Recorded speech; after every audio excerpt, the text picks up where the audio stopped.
we'll start with place one and see if I can pronounce the names properly. Ladies, Lauren, Tyra, excellent. And I might struggle on the last name, but I want to be educated. Semida Voicu. Yes, oh. Correct. All right, thank you so much. Let's start. Yes, go ahead, Lauren. 1.5 minutes for an opening statement. Come on up. Great.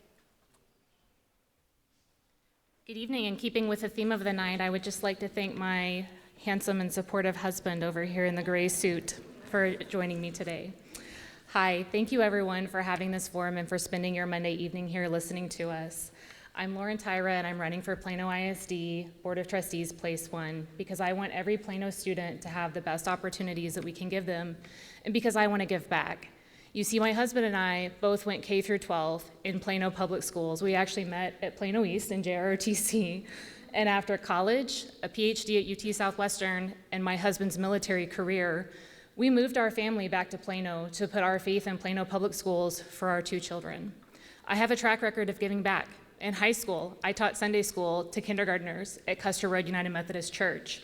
In college, I was the volunteer coordinator for the Fort Worth Regional Science Fair.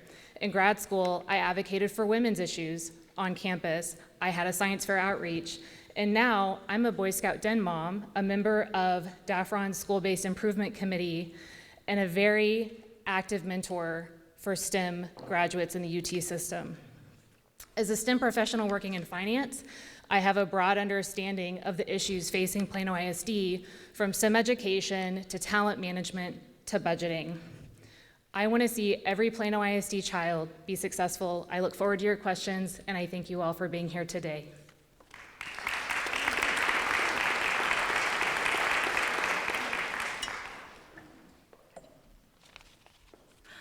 Hi, I want to thank everybody for coming out here. It's a big crowd.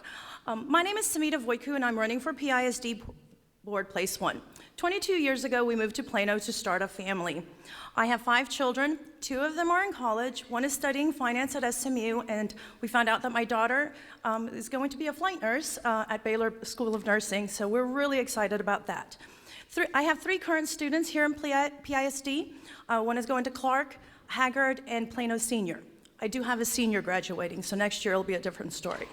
Public education has been the most important pathway to success for me. It is an equalizer. I am from Romania. There, we got placed in tracks, and that was it for the rest of your life. You didn't get to say, I'm going back to college and change my career. My parents wanted a better future for us, filled with opportunities, so here we are. But it was really hard. We were very poor. There were many obstacles. I understand what it's like to be an ESL student. It took me 4 years. It was very hard, I'm sorry. But I had great teachers that pushed me along and motivated me.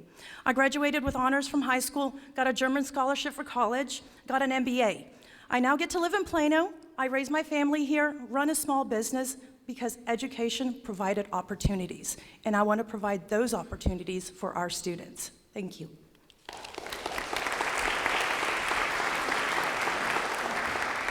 Okay, so questions, first questions, we'll start with, Lauren, you started with your opening, so Semida, if you would answer the first question, same one to both of you, you're gonna have 1 minute, I apologize in advance. Oh, I thought it was 30 seconds. Yes, isn't that good news? 1 minute. Okay. All right, unless someone flags me and says that's not correct, that's what my note says. So 2 questions for each of you, we'll start with this. I'll try to start with the easy one first. Explain the difference, or explain the significance of attendance versus enrollment as it relates to school openings during the COVID response plan. You're probably familiar with how Plano has handled this. So let me ask it one more time.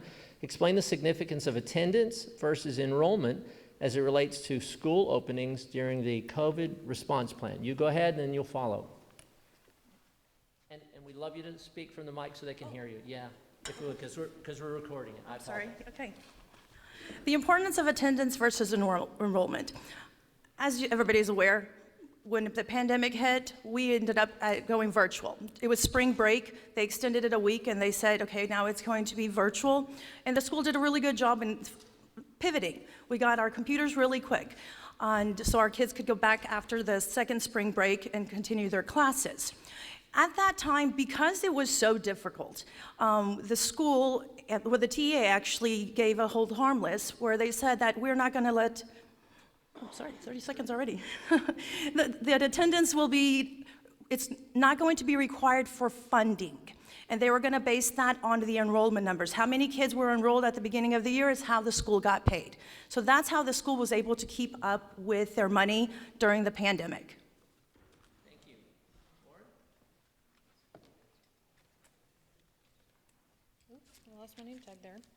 The basic issue of this question is that attendance as students in seats, enrollment is the number of students who are actually enrolled in the school district. As Semida pointed out, we have had students that have been enrolled and maybe not attending in the last year. The state's hold harmless decision is really important to maintain funding for the school district so the school district can go and find those students, increase their attendance, and bring them back to school so that they can get the proper education. We also want to ensure that the pre-K students that we lost this year and that other kindergarten students or students that may have chose homeschool or private school are able to come back to Plano ISD's quality schools, and having state funding based on enrollment is an important part of that. Thank you. We'll start with Lauren on the next question. Just bear with me on this. There's some context to it. Yes, so if you've been reading the papers, there's kind of two competing educational movements that are going on in America, both very controversial. One of them is called the 1619 Project, and the other one is called the 1776, or Project 1776.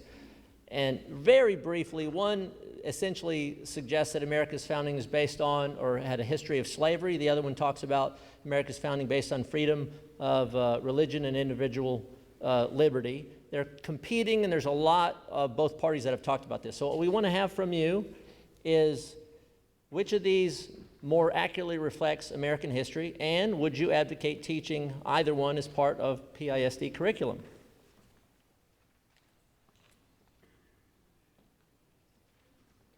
I think as Americans, we have a lot to celebrate. I have over 30 qualifying ancestors for Daughters of the American Revolution. I'm a part of a military family. My husband is an Army officer. And so it would be hard-pressed for me to not feel proud of my country and proud of what we do here and proud of Plano ISD's role in educating our students. I believe that both of these programs are quite controversial, and I believe that as students, or as Plano ISD, we should teach students the curriculum that is set out by the state of Texas and approved by the state of Texas to educate our children and raise our children as proud Americans. Thank you.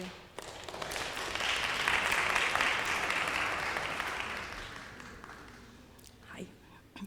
These are both polarizing issues, and I think we need to de-escalate this in our schools because our students go to school together. We need to have a cohesive group of students that enjoy being together.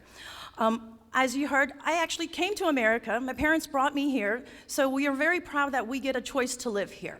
And we need to explain that to people and to see that, hey, people come here, and we like it here. I actually did read a part of the 1619 Project.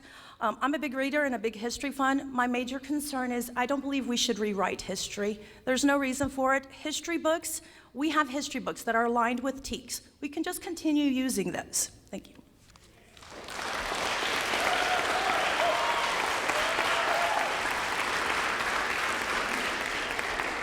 All right, you like our questions so far? Okay, good. Well, sadly, we have to go to closing comments for both of you now. So I believe, Lauren, you started, so, right? You did your starting comment? I did the starting comment. All right, so if you would come and do your closing, 1.5 minutes, and then we'll go with Lauren. Okay, sorry. In a recent article for Local Profile, a former Board of Trustee president, Missy Bender, stated 4 key competencies for people to run for PISD. The first one was involvement. I've been involved in many, many PTAs for many, many years. I have kids in multiple grade levels. I think each grade level is important. There are benefits and risks to both of them, and we should focus on all of our students. The second one was committees. I am on the Career and Technical Committee for PISD, and we have wonderful programs for our students. I do think we should have more, but we do have some great programs. I am also a commissioner and elected as vice chair for community relations for the city of Plano, dealing with issues regarding significant community problems impacting the quality of life of our most disadvantaged citizens. It's a very important commission. The third one is to know the issues. I've attended board meetings for the past 2 years. I watch the news work sessions, I read the documents. And the last one is to have support. I have the support of my family, my friends, and parents and teachers of PISD. I am committed to academic excellence, opportunities for our children, transparency, accountability, and to trust that I am the right choice for our students. I ask for your vote and your support. Thank you.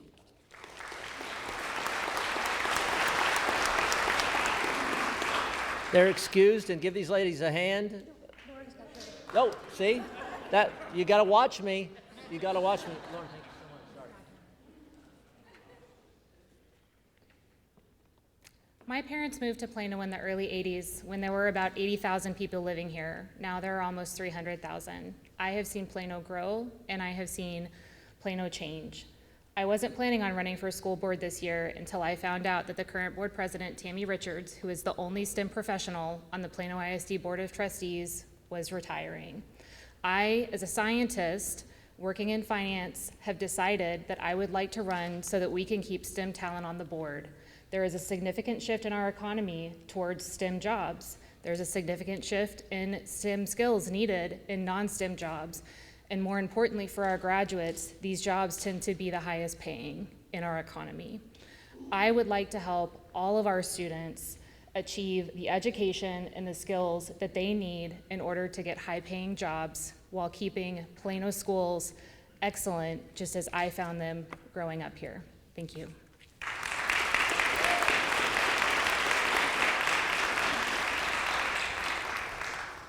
Okay, now you're excused.